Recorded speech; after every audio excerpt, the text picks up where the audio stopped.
ఇదంతా మారాలంటే ఏం కావాలంటారు మీరు? సార్, ఈ మార్పు మనుషుల్లో రావాలంటే నా ఈ 12 సంవత్సరాల రీసెర్చ్లో నేను మీకు ఒక విషయం చెప్తాను సార్.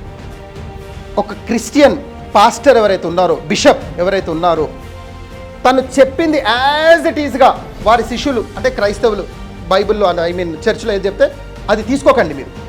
నేను క్రిస్టియన్స్కి విజ్ఞప్తి చేస్తున్నా, పాస్టర్ ఏది చెప్తే గుడ్డిగా తీసుకోకండి.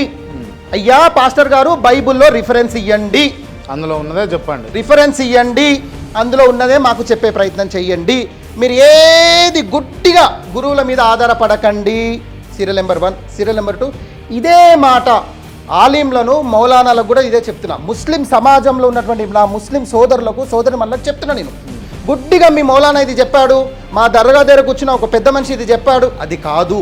మీ గ్రంథం ఖురాన్ ఈ విధంగా బోధిస్తుందా? మొహమ్మద్ ప్రవక్త టీచింగ్స్ ఈ విధంగా ఉన్నాయా?